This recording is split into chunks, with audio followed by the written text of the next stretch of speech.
Well, from my home to yours, happy holidays and Merry Christmas. God's richest blessings be upon you. I'm using my podcast during the month of December, at least a few of them, just to read to you. I love to be read to. I love to read. And maybe a story, essay, some thoughts about the significance of this time of year would be a helpful reminder. I think I'll need about 8 minutes today if you got them. If you don't, post your prayer needs on the prayer page right there before you slip out, and we'll do our very best to pray for you. And may the Lord bless you. But if you can stay around, I'm reading from a book of mine called Christmas Stories. And there's one reading in particular about Santa Claus that I thought might be really appropriate. Shall we? Some call him Sinterklaas, others Pierre Noel or Papa Noel. He's been known as Hotiocho, Sinterklaas, Father Christmas, Jelly Belly, and to most English speakers, Santa Claus.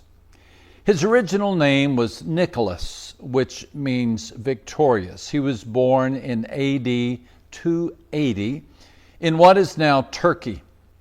He was orphaned at age 9 when his parents died of a plague. And though many would think Santa majored in toy making and minored in marketing, actually the original Nicholas studied Greek philosophy and Christian doctrine. He was honored by the Catholic Church by being named Bishop of Myra. In the early 4th century, he held the post until his death on December 6th, 343. History recognized him as a saint, but in the 3rd century, he was a bit of a troublemaker. He was twice jailed, once by the Emperor Diocletian for religious reasons, the other for slugging a fellow bishop during a fiery debate. So much for finding out who is naughty and who is nice. Old Nick never married, but that's not to say he wasn't romantic. He was best known for the kindness he showed to a poor neighbor who was unable to support his 3 daughters or provide the customary dowry so they could attract husbands. Old St. Nicholas slipped up to the house by night and dropped a handful of gold coins through the window so the eldest daughter could afford to be married. He repeated this act on 2 other occasions for the other 2 daughters. This story was the seed that, watered with years, became the Santa legend. It seems that every generation adorned it with another ornament until it sparkled more than a Christmas tree. The gift grew from a handful of coins to a bag of coins. Instead of dropping them through the window, he dropped them down the chimney, and rather than land on the floor, the bags of coins landed in the girls' stockings, which were hanging on the hearth to dry. So that's where all this stocking stuff got started. The centuries have been as good to Nicholas's image as to his deeds. Not only have his acts been embellished, his wardrobe and personality have undergone transformations as well. As Bishop of Myra, he wore the traditional ecclesiastical robes and mitred hat. He is known to have been slim, with a dark beard and a serious personality. By 1300, he was wearing a white beard. By the 1800s, he was depicted with a rotund belly and an ever-present basket of food over his arm. Soon came the black boots, the red cape, and a cheery stocking on his head. In the late 19th century, his basket of food became a sack of toys. In 1866, he was small and gnomish, but by 1930, he was a robust 6-footer with rosy cheeks and a Coca-Cola.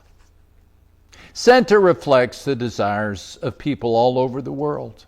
With the centuries, he has become the composite of what we want: a friend, who cares enough to travel a long way against all odds to bring good gifts to good people. A sage, though unaware of each act, has a way of rewarding the good and overlooking the bad. A friend of children who never gets sick, who never grows old. A father who lets you sit on his lap and share your deepest desires. Santa, the culmination of what we need in a hero, the personification of our passions, the expression of our yearnings, the fulfillment of our dreams, and the betrayal of our meager expectations. What? Well, let me explain. You see, Santa can't provide what we really need. For one thing, he's only around once a year. When January chills our souls, Santa is history. When December's requests become February's payments, Santa's left the mall. When April demands taxes or May brings final exams, Santa is still months from his next visit. And should July find us ill or October find us alone, we can't go to his chair for comfort. It's empty.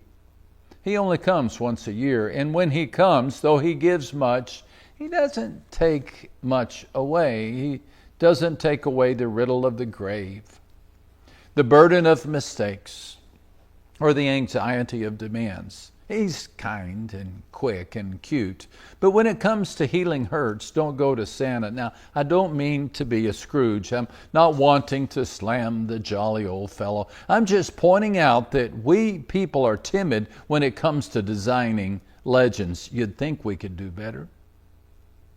You'd think that over 6 centuries we'd develop a hero who would resolve those fears, but we can't. Now, we've made many heroes, from King Arthur to Kennedy, from Lincoln to Lindbergh, from Socrates to Santa to Superman, and we give it the very best we can, every benefit of every doubt, every supernatural strength, and for a brief, shining moment, we have the hero we need. We have a king who can deliver Camelot. But then the truth leaks and the fact surfaces amid the fiction, and the chinks in the armor are seen, and we realize that the heroes, as noble as they may have been, as courageous as they were conceived in the same stained society as you and I, except one. There was one who claimed to come from a different place. There was one, though he had the appearance of a man, claimed to have the origin of a god. There was one who, while wearing the face of a Jew, had the image of a creator. And those who saw him, really saw him, knew there was something different. At his touch, blind beggars saw. At his command, crippled legs walked. At his embrace, empty lives filled with vision. He fed thousands with one basket. He stilled a storm with one command. He raised the dead with one proclamation. He changed lives with one request. He rerouted the history of the world with one life, lived in one century, was born in one manger, and died on one hill. After 3 years of ministry, hundreds of miles, thousands of miracles, innumerable teachings, Jesus asks, Who? Who do you say that I am? It's the ultimate question of the Christ. Who was he? Who is he? Whose son is he? Is he the Son of God, or is he the sum of our dreams? Is he the force of creation, or is he a figment of our imagination?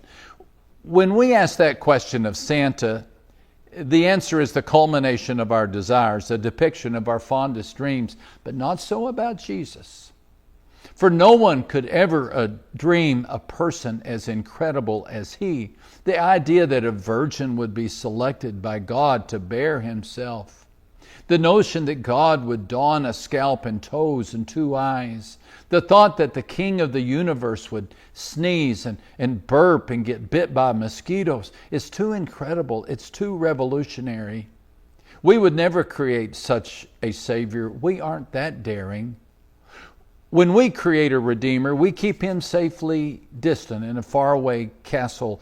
We allow him only the briefest of encounters with us. We permit him to swoop in and out with his sleigh before we can draw too near. We wouldn't ask him to take up residence in the midst of contaminated people. In our wildest imaginings, we wouldn't conjure a king who would become one of us, but God did. And God did. God did what we wouldn't dare dream. He did what we couldn't imagine. He became a man so we could trust him. He became a sacrifice so we could know him. And he defeated death so we could follow him. It defies logic. It's a divine insanity, a holy incredulity. Only a God beyond systems and common sense could create a plan as absurd as this. Yet it is the very impossibility of it all that makes it possible. The wildness of the story is its strongest witness. For only a God could create a plan this mad. Only a creator beyond the fence of logic could offer such a gift of love. What man can't do, God does. So, when it comes to goodies and candy, cherub cheeks and red noses, go to the North Pole. But when it comes to eternity, forgiveness, purpose, and truth, go to the manger. Kneel with the shepherds and worship the God who dared to do what man dared not dream. Merry Christmas.